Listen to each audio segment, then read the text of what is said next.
Good evening, everybody. My name is Brad Richmond, and I wanted to welcome you to our Junior Parent Night.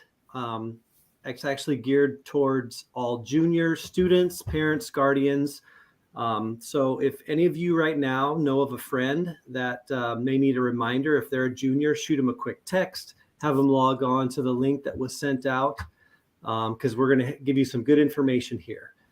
Before we get started, I want to do some introductions. The three of us are your junior team. We do your advisory curriculum, and we've created this presentation tonight. I'm Brad Richmond. I'm one of the counselors here. And we also have Jules Block and Sandy Schmidt, and they are going to do the majority of the presentation today. I'll kind of be on the backside, try to deal with some questions. If you have questions, you can put them in the chat. If I can't address them in the chat, then we will have time at the end where we will try to answer some questions if we can, if time allows.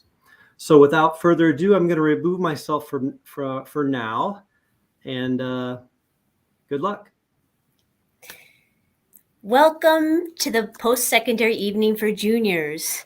We are super excited to be in front of you this evening. Hopefully you're in the comfort of your home, and parents and guardians, if your junior student is home, grab them and let us join together as a team to talk about this exciting time in our juniors' lives. Ideally, we would love to be in front of you. We would love to be having this evening in a personal setting. In the past, we used to have concurrent sessions and things like that. But a lot of feedback came in about the convenience and access that having it virtual can afford a family, on top of the fact that avoiding inclement weather like we've faced in the last few weeks can avoid any kind of travel, although it is a pretty nice evening tonight. And lastly, just to be able to have this presentation live on. So kind of a little maintenance factor. When we are done with this presentation, probably tomorrow we'll blast it off to everyone, so you will actually have that.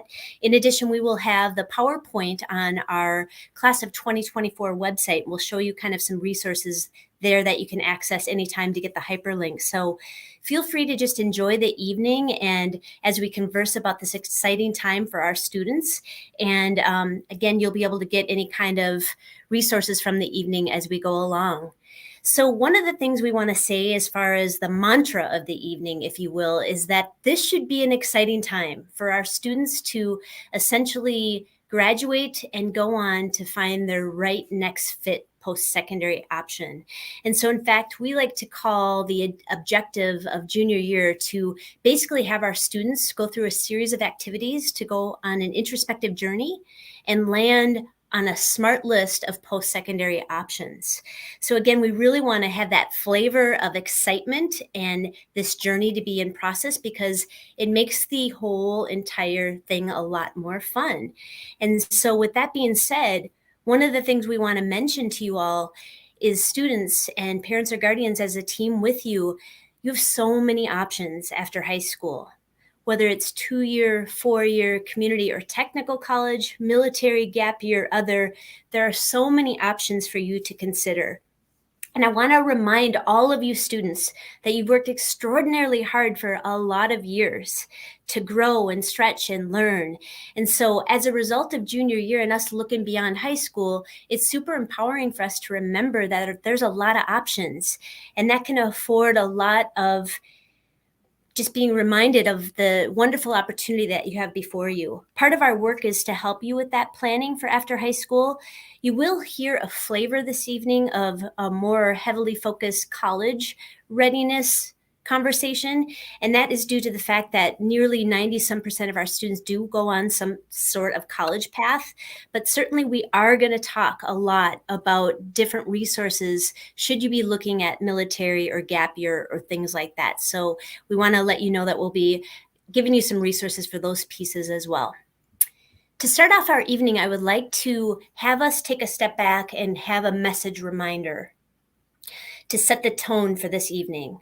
And as we move forward through junior year and senior year, and by the way, Happy New Year, it's 2023, the year for which our juniors will become seniors.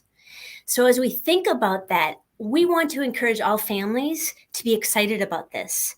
In other words, if we can change the language of our community from getting into a college or some sort of post-secondary option to finding the student's right fit.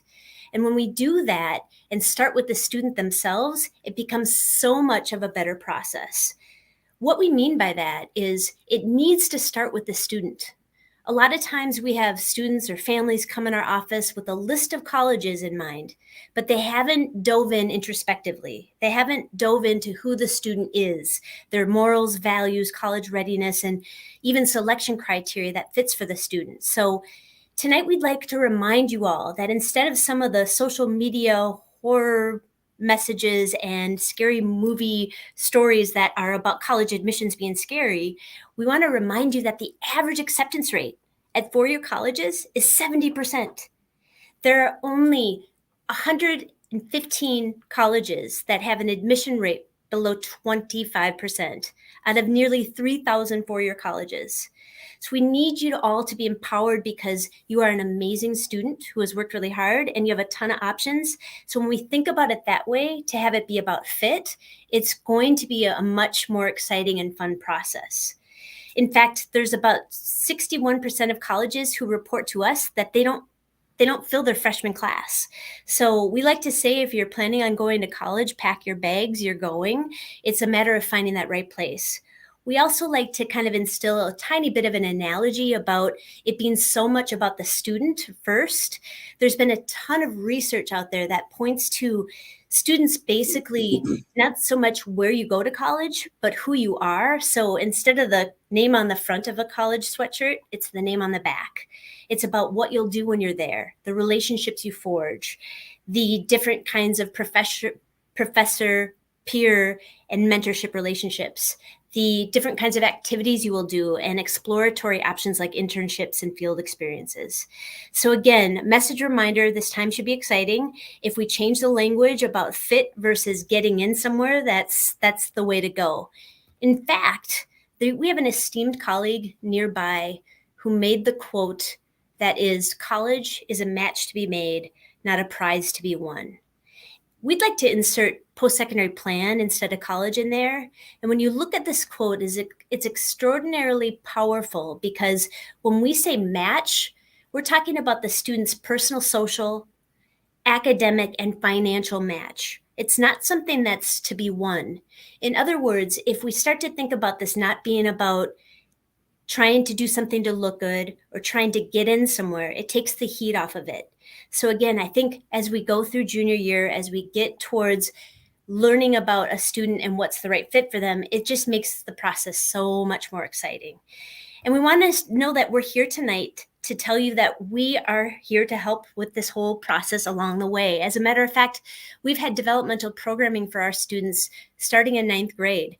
Last year, we really focused on the student, their skills, interests, and abilities. And this year, we're really doing close to around 10 activities to help them narrow down options that are a good fit for them. And when we do that, we want you to know that there's not necessarily a timeline for that, but this is a process. And this process, it's super important for our students to participate. They have to do things. They have to actually take action and dive a little deeper into themselves to go on this process to be able to find that right fit. We've had a number of activities we've done to date using Naviance or through advisory. Again, it's no concern at all. There's not any kind of late factor here or timeline per se, but it's when a student is ready. And so we want to remind students that on Schoology and on the high school website and in Naviance, every student can find every activity we've done to date and the corresponding instructional video that helps them walk through that activity. So you might be saying, well, what have you done so far? So here's a little bit of a review. One of the themes of tonight not only is about this time being an exciting process, it's also about a continual conversation. We're not here this evening to dispense some information and say good luck. We're here this evening to be able to provide you with kind of a glimmer of things that we've done to date, some tools and resources, and some things that we're going to continue to do with our juniors to help them graduate, and find their right fit. So again, that being the mantra of the evening. So what we've done to date through advisory is in October, we launched an activity that was called the Game Plan, and that can be found on Naviance, and we'll show you how to find that as well. In fact, this hyperlink brings you to directions on that activity. That particular activity was meant to get our students thinking. It was meant to get them to explore who they are, think about possibilities after high school, and think about some of their values. From there, in November, we gave them an amazing resource called Strategies to Explore and Discover Your Fit.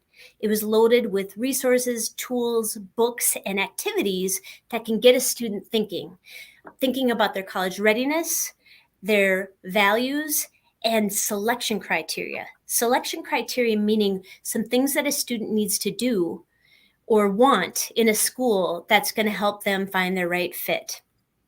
From there, in December, when students are defining selection criteria, and that, for example, might be location of a school, size of a school, activities that they have, different kinds of calendar systems they have, or different kinds of support systems they have in place, we launched Supermatch on Naviance in December to encourage our students to go onto Naviance, and there's 8 categories of questions that they fill out, and it comes up with schools that match them.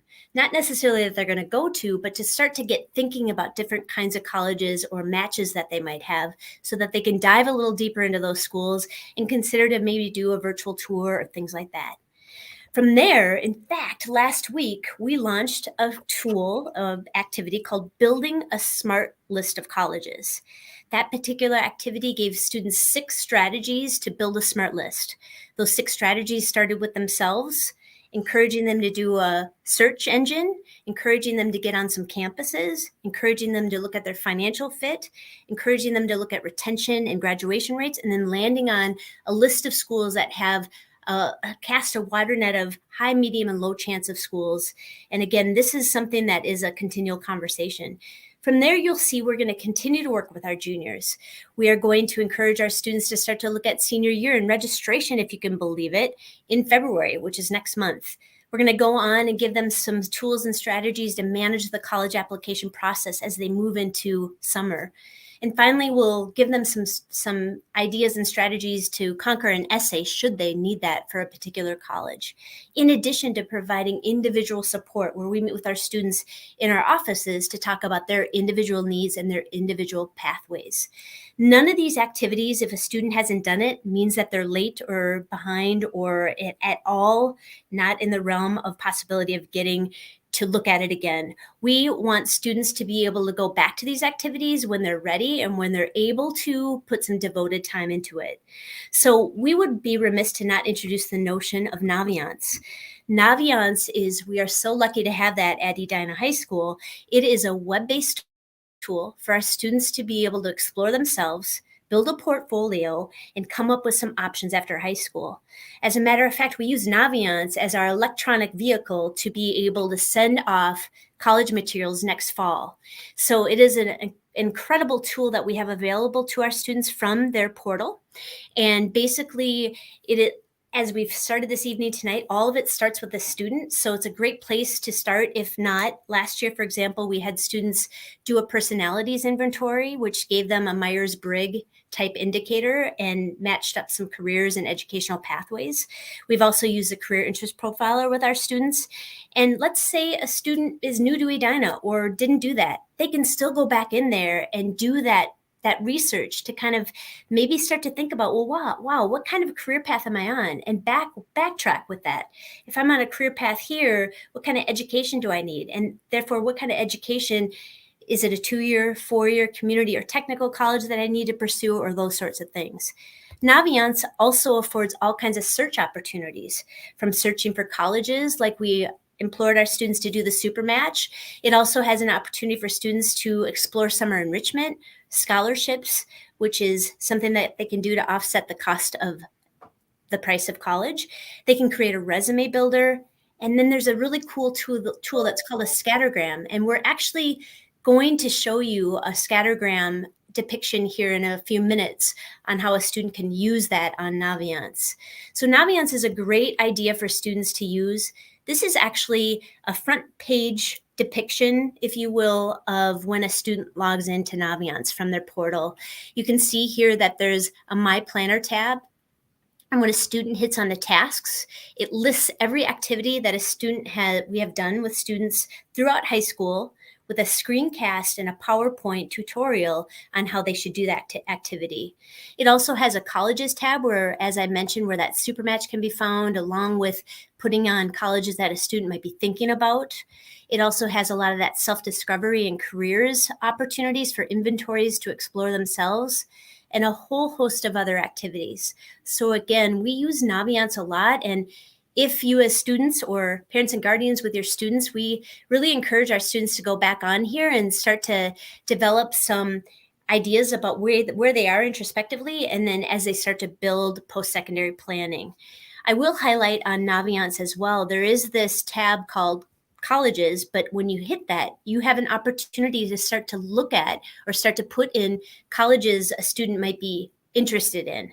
And that's going to make sense here when you see this next slide, when a student, actually be here in a second, when a student puts a college that they're interested in, it's going to create a graphic organizer for the student, and you'll see that here in a second.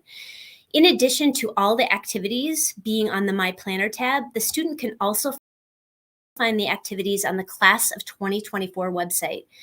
Students, parents, it's a one-stop shop where we put newsletters, where we put all the activities, etc. So this is hyperlinked here. Students can access it from the high school website. And that, again, is another vehicle to be able to determine where some of the activities that we've done to date, whether you can find them. Again, I had referenced when a student puts colleges that they're thinking about on Naviance, this is what it looks like. What's super cool about this is it's exactly that. You're thinking about this college. You're diving in, you're learning a little bit, you're building a list, and you might add schools and subtract schools and things like that. What we love about it is it serves as a graphic organizer for a student to be able to, in their senior year, know when application deadlines are. You're also able to know what kind of application delivery type that they might have. And in this case, you'll see a CA, which denotes common application. For those of you who don't know what the Common Application is, it's a consortium of nearly 900 colleges where a student can fill out one application in their senior year and apply to many schools. So a lot of colleges are using that. One thing that I want to reference is that we're going to talk about this processing a lot more with students in the spring.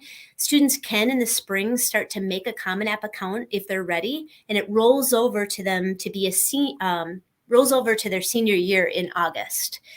Another thing that we like about the College That I'm Thinking About tab is if you put schools in there, you get an automatic email whenever that school might be on our campus for some sort of college representative visit.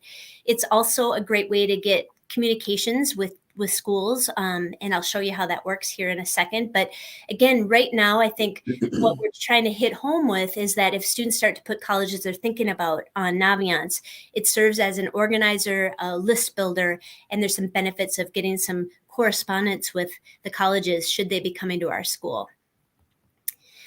So I am actually going to show you the front page of when you actually, if you go back to this list, and let's say you had a list here and you click actually on the hyperlink for that college. This is what happens. What is led to happen next is it shows you a graphic picture of that school. It gives you a lot of information, but I want to cover a couple of things before I show you a demonstration. One thing to note is that for each of the colleges that we have a Edina representative for, you can click on Communicate and start to ask questions, start to build a relationship with the representative from that college. In this case, it's Case Western University in Ohio. You can also learn some statistics about the school, but I'm going to show you something here that kind of walks you through. If a student is wanting to know a little bit about their admission chances at a college, each college that we have had students apply to since about 2015, we're able to see some admissions decisions. Now, I want to point out that it's not healthy to compare yourself to others, your cars, your homes, your money, your things, but it gives you a little bit of a flavor of where a student lies as they're starting to build a list of schools that are smart, considering low or high or medium chance of admission. So as I push this, I'm going to show you this demonstration. Here's an example of Naviance. If a student clicks on colleges I'm thinking about, they start to build a list of schools. And if you click on the exact school hyperlink, in this case, Case Western, You're going to be able to see the host of information, including admission rates, graduation rates, and things like that.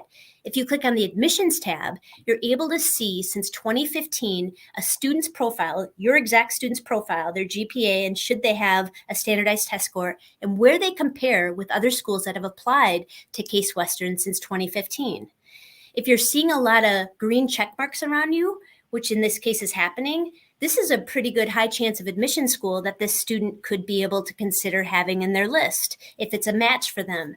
It just gives some assurance and some comfort, if you will, about a potential school to make the list and be smart about admission chances and things like that.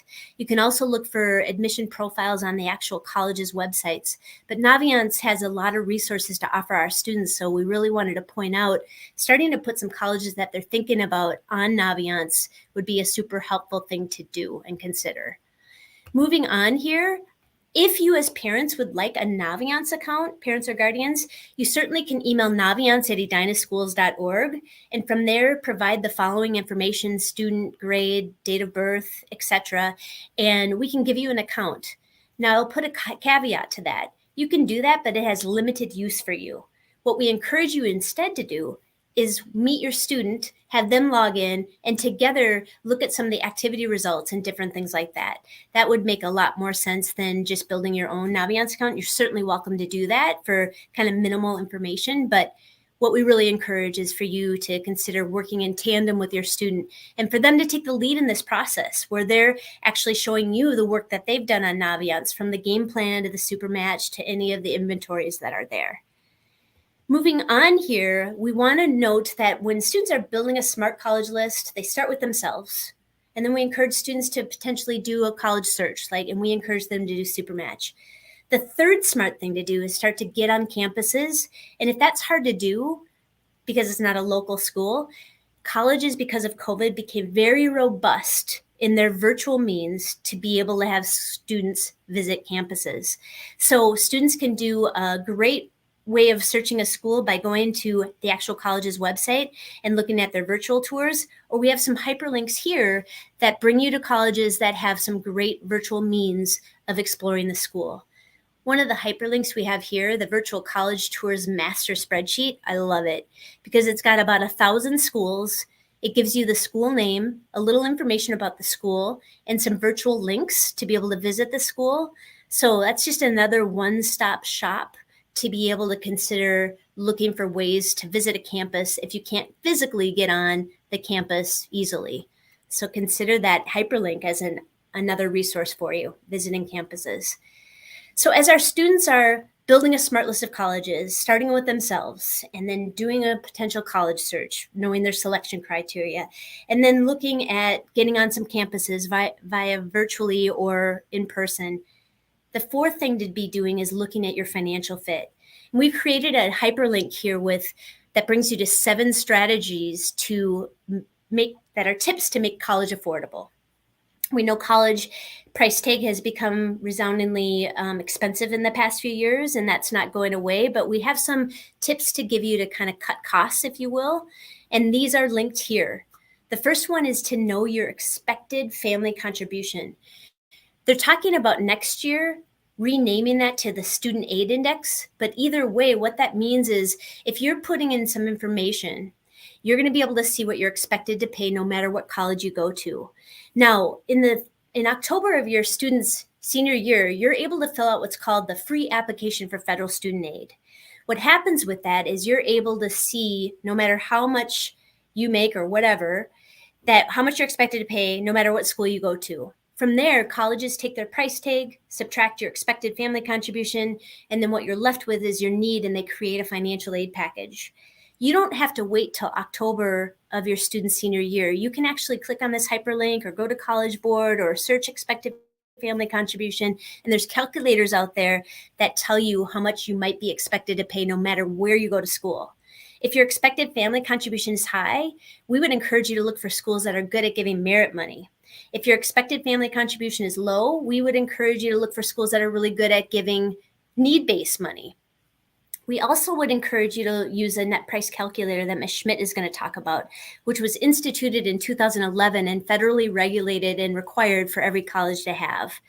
for full disclosure on their website. In addition, we encourage you to consider reciprocity schools. We have an agreement with North, South Dakota, and Wisconsin for students to be able to go to public schools there as though they were staying in state. There's also looking at graduation rates. A lot of schools report their 6-year graduation rate, but it's important to try to look for 4-year graduation rate. It's kind of interesting when you look at the statistic out there. The average graduation rate at a public university is around 33%, and at private schools, it's about 56%. So if you look at that, the more you stay, the more you pay. So again, that's another cost-effective tool to look at when you're looking at colleges.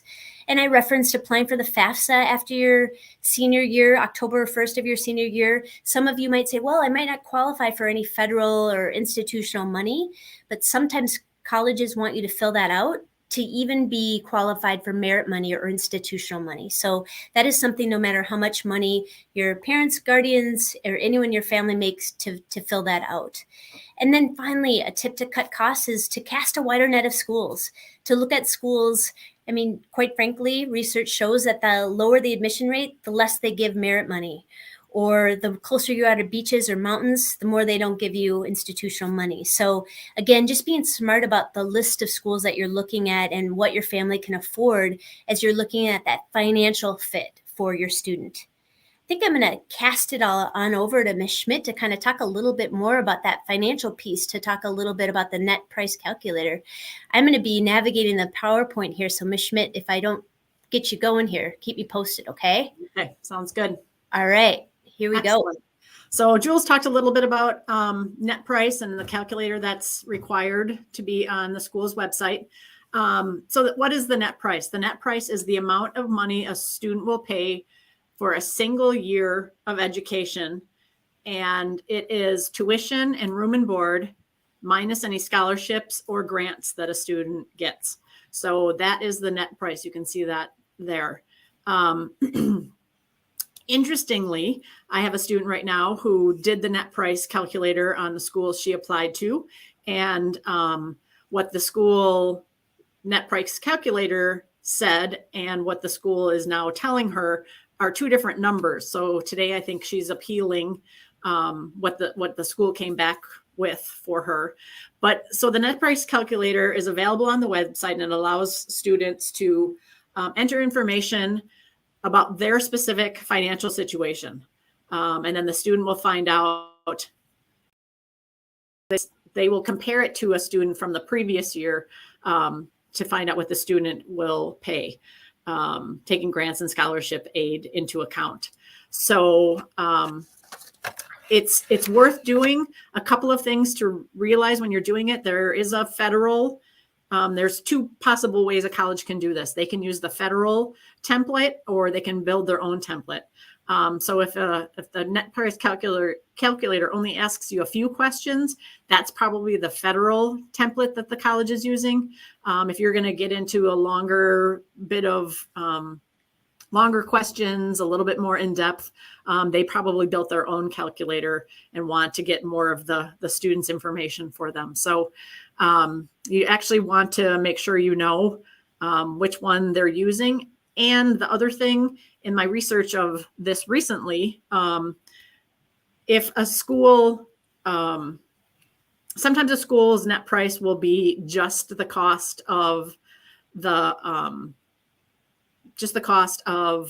attendance, and not necessarily the room and board and fees that go along with that. So you kind of want to check and see what they have listed on their website, as well as what the net price calculator says the cost is, so that you kind of know. You might have might look like one school is much cheaper than another school just based on what they're using for their calculations. So that's a lot of information about a net price calculator, but I use it and take into consideration that you might not find exactly the exact number you're going to see from a school. We're going to talk a little bit about college entrance exams, and it's funny that you have Ms. Block and myself here to talk about this, because we both despise college entrance exams, because we know the work that students put in every day throughout the year is a much better indicator of how they're going to be in college. And a 4-hour exam on one Saturday out of the year is not an indicator. Obviously, some students are really good test takers and some students aren't. So after the pandemic, we're going to move on and talk after the pandemic. Many colleges have become test optional. So it's up to the student whether they want to send their ACT or SAT score. So the class of 2022, 23, and 24 and beyond, which they're still deciding on, many of the schools have become test optional. Ms. Block, do you know the number specifically? Like, is it 80? Yeah, we're at over 80% of colleges are test optional, and that would be for the class of 2024 too. Okay. So that goes to show you that the amount of time we used to spend talking to students about the ACT and SAT has shrunken quite a bit. So fairtest.org maintains a updated list for each of the colleges, and it's a great place to go to see what a student can expect. And then we have a hyperlinked article in this slide that being test optional is not going away. We've always had test optional schools. The number of schools has just grown so much since the pandemic that I think colleges are finally realizing that the school information that they get on a student is just a much better way to tell them how a student's going to be at the college once they get there. So one of the questions right when we went into the pandemic was, if you don't have the ACT, which is used to be a big place that the merit money came from, as their ACT score and their GPA, how are you going to give merit information and merit monies out to students? And the colleges have figured it out. They don't require a test score anymore, and they're going to use more of the information, their activities, their essay if they have to write one, their GPA, and just other things that are more specific to the student than that 4-hour test score. So that's a good way to look at that piece of test optional is not going to ever hurt a student one way or the other. We recommend checking out the websites of each of the schools, and especially for the class of 2024, they usually will list what class you can go in and look at specifics for each of the classes that will soon be applying to schools. So you should find the class of 2024 information. And you really can choose either or test. You don't have to take, if they require one, you can take either the ACT or the SAT. So the practice stuff that we do throughout the year with students can help them determine which one they're better at if they have to send a test score. But I'm just amazed at the number of students who aren't sending. It's kind of fun to, like, they can tell their kids, well, I never had to take the ACT or the SAT. And that's a first time in a long time that anybody's been able to say that. So here's a graphic of the difference between the ACT and the SAT. They're more similar to each other than they've ever been. And you can see some optional things. The SAT has dropped the writing piece. There used to be a writing section on the SAT, and that was discontinued. And the ACT has an optional essay that students can choose from. And there are only 5 schools in the country that require an SAT or an ACT writing score. And I'm just going to list them because most of them you probably haven't heard of. Martin Luther College in Minnesota, Soka University of America in California, West Point in New York, so the military academy, the University of Mary Hardin, which is in Baylor, Texas, and then Yellowstone Christian College in Montana. So if you're applying to any of those schools, you will want to take the writing section. But for most, you no longer have to worry about it. There are 4 schools that recommend it, but they're not requiring it. So if you go to the ACT website, you can check that out. So as you read through, the ACT has a science section. The SAT does not. The SAT is a little bit shorter than the ACT. And then you can see the score ranges 1 to 36 for the ACT and 1 to 800 for the SAT.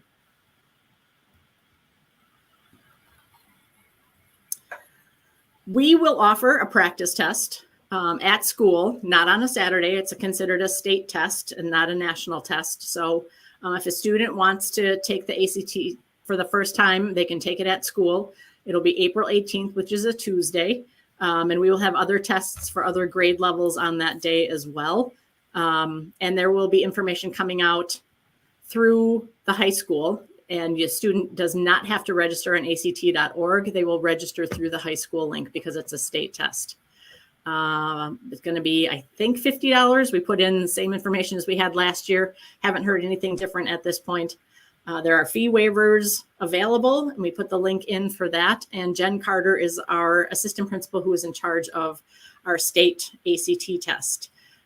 Students with accommodations, either for having an IEP or a 504 with testing accommodations, administration will take care of submitting those documentation pieces to ACT for you. So that's something that will be coming out in the email as we go forward. So look for that. If you're interested in taking a test, I can say from experience, students often like their ACT score on that date because it's not that get up early on a Saturday, come to the high school and take this test. It's more of a be in a classroom with your classmates, someone that they probably know or have seen before in our school administers the test to them. So it's a little bit less stressful than the Saturday test. And there are tons of resources. Look at all these links that we gave you, the hyperlinked every single one of these things on this list. So the ACT official website and the SAT official website, lots of information there. They have practice tests. They can show you practice questions. Genesis Test Prep is a group of our students who have put together a team of people who will work with students on testing. You can see from their website when you go to it that it is, they list their scores, what they're they're best at as far as tutoring other students on the test. They'll say either the ACT or the SAT, but they will match you up with the tutor to work with. And guess what? They do that for free. So it's one of our best free opportunities when you actually get to sit with a person where you could spend hundreds and thousands of dollars to work with a tutor. We don't recommend that because we have all these resources. So the Learning Express library is through our library here at school. You click on this, it'll bring you to that section. And then you'll do exploring colleges, and there's some testing information on that section. ACT Academy is a new test prep website. Khan Academy has a ton of different things. They specifically worked a lot on the SAT. They do some ACT information as well now. So that's another place where students can get information. The Compass Education Group, also another great place to talk about standardized testing and how to increase your score. And then Fair Test. Do I even need to take the test? Go to fairtest.org and you will find out. So we're going to talk a little bit about timelines from sitting where we are right now in the school year through the end of this school year. Ms. Block talked a lot about what we're doing in the spring with students, and we will be with them. We're going to do classroom presentations. We're going to ask students to come and see us individually so that we have a sense of where they're at and what they might need help with. I didn't have a lot of success with my students coming to see me last year. So at the beginning of senior year, it seemed like a scramble. So we really recommend that students get in. And as parents, if you want to come with them, that's great too. We would suggest taking 2 appointment slots, which would be a 40-minute meeting. So we can kind of all get on the same page to know where students are and what they need to move forward. So just thinking about that. So in January, obviously we want them to continue to participate in the Naviance stuff that we're doing during advisory. Meeting with college reps, they will start coming again this spring. So if a student puts a school in their colleges they're thinking about in Naviance, they're going to get an email every time that representative from one of those schools visits Edina High School. The student is going to know about it. It says it's from their counselor, and as much as we'd like to take full credit of saying, look I found this rep is coming to see you, it really is from them putting it in colleges I'm thinking about. Register for the upcoming year, ask us questions, ask teachers questions. We've been meeting with all of the department leads to find out what's new and upcoming for next year. And teachers will talk to students about what they should take. So there should not be any dip in what a student has been taking throughout, like, oh, senior year, I'm just going to take it easy, right? We don't want any of that. Colleges want to see that you're continuing to take the the level of rigor that you've taken throughout high school. And that's a super important piece of this. Often students will come back back to us in the fall and say, well, I took this because I was going to kind of have the senior slide. And now I know I really should have taken this. So you have to think about that when we're registering in February, because as a lot of students have figured out this year, it hasn't been as easy to change schedules as it has in the past. And we want to make sure they're getting what they want from the beginning. So again, take the ACT or SAT if appropriate.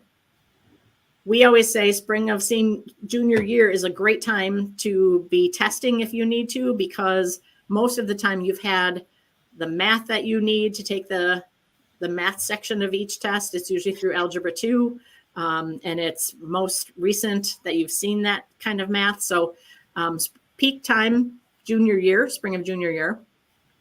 Register for any AP tests, like if you have a second semester AP Psych or one of the one semester AP Psychs, make sure you register for that if you want to take the test. NCAA eligibility, so that's playing college Division I or II sports at the college level.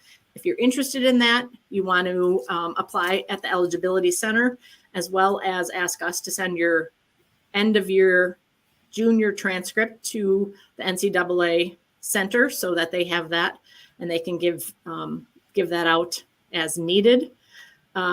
Visit colleges on vacation days. Getting on a campus is probably the best thing that you can do to get a sense of what a college is going to feel like. And more than one, we have such an amazing array of colleges within the Twin Cities that you can get a large school, a small private school, everything, a smaller public school. You can get really everything that you want just by visiting a couple of different schools within the Twin Cities. And then that can help you as you're planning to apply to other places. In your planning, it's nice to be able to see the campus. I had a student who was scheduled to visit 14 college over MEA in their senior year. So 14 schools in 4 days. And by the third or fourth school, she could walk on a campus and go, nope, let's go to the next one. So it really wasn't as arduous as it sounds, but it's a great way to get on a campus and just to see if it fulfills what you are looking for. And then summer opportunities, enrichment opportunities. There are tons of them. They're in Naviance. Hopefully we'll be doing a summer enrichment fair where students can come and get information about some summer opportunities. But everything that we get in from the outside community, we put in Naviance. So it's a great place to look at that as well. Okay, as Jules said earlier, continual conversation. We're going to keep talking about this. We're going to keep encouraging students to get into Naviance and do the different pieces that we've asked them to do. And it is to help them. Some of it is to help us help them, but a lot of it is to help them figure out what they want to do life after high school. We want them to be prepared for senior year, and we'll talk to them about that.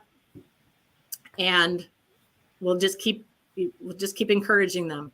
And another thing that we want to encourage them is to continue to look at their email. We're going to send stuff through email, and the world uses email and they need to use it too. So, so we continue to encourage them to look at their email as much as possible. Again, a number of hyperlinked things that we've talked about earlier, the College and Career Center coordinator and the website that has been developed for our College and Career Center is awesome. College visits, Naviance, we're just going to keep saying that. And the class of 2024 website on the high school website, post-secondary resources.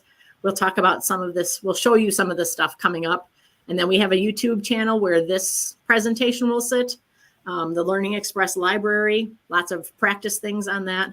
We send out a newsletter twice a year, and then follow us on Instagram or Twitter at Edina Counselors. So that would be another resource for you about upcoming events.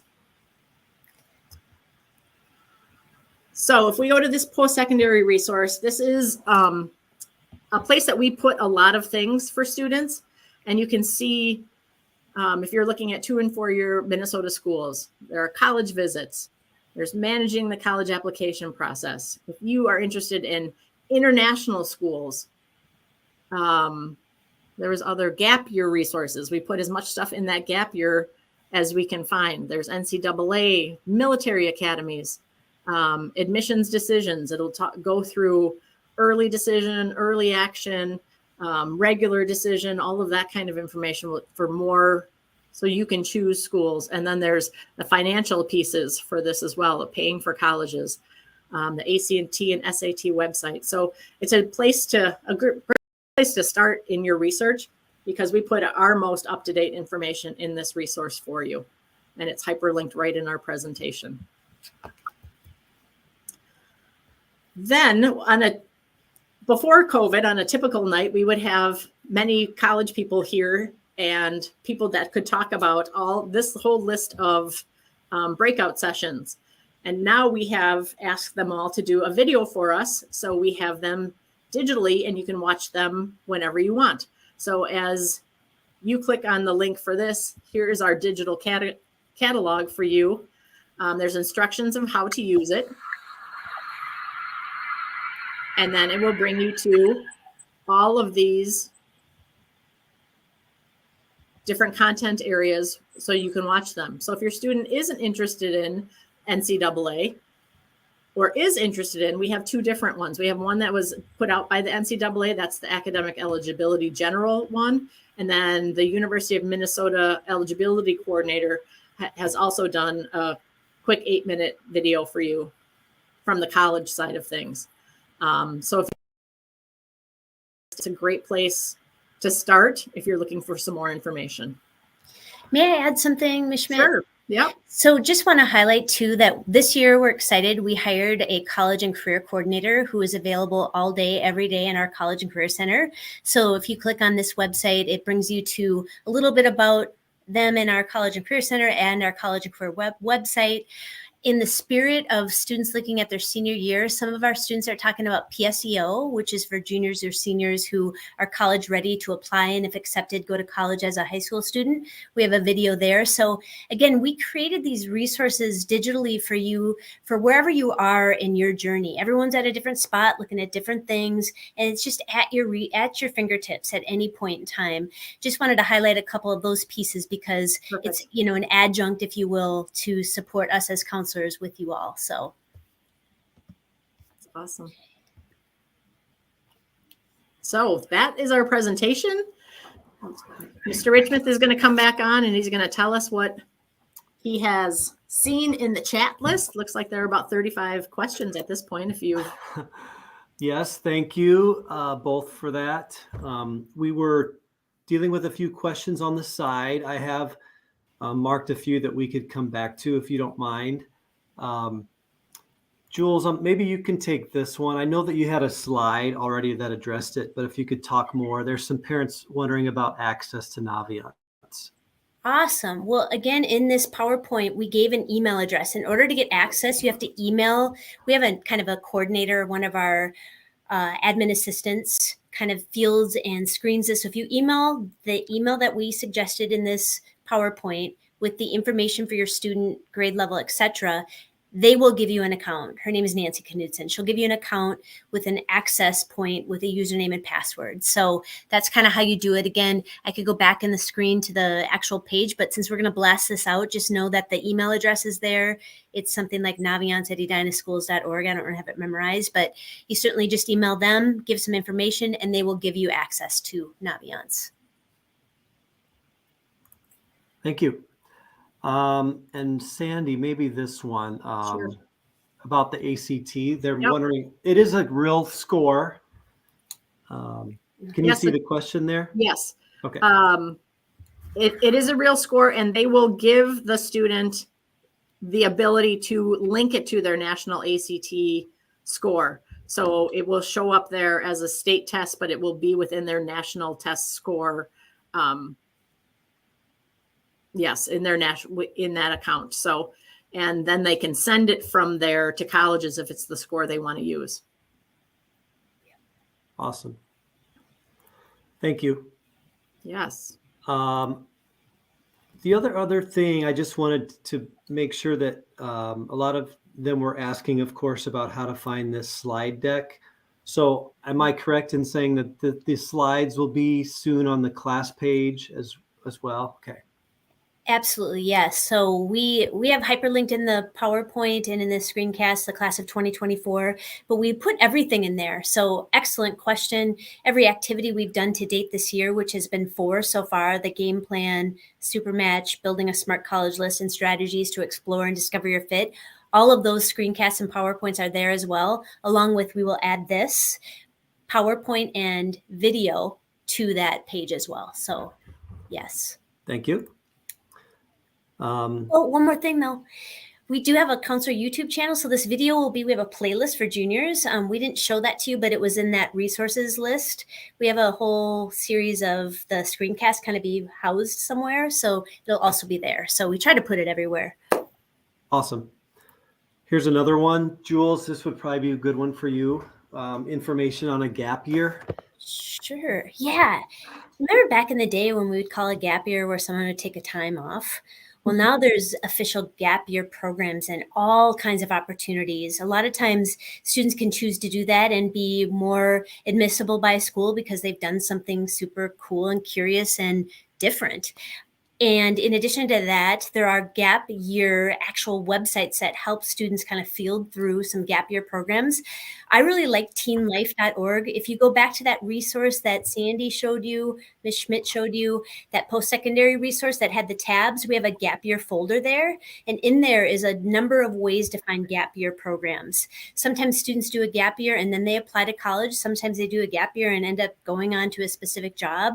Sometimes students apply as a senior to college and then defer the college and tell them they're going to come after a year of doing a gap year. So there's a lot of different journeys a student can take. So thanks for asking that question. It certainly is a great option for students. And there's a whole host of resources out there, including in that file folder that we have under gap years. I hope that answered that. Okay.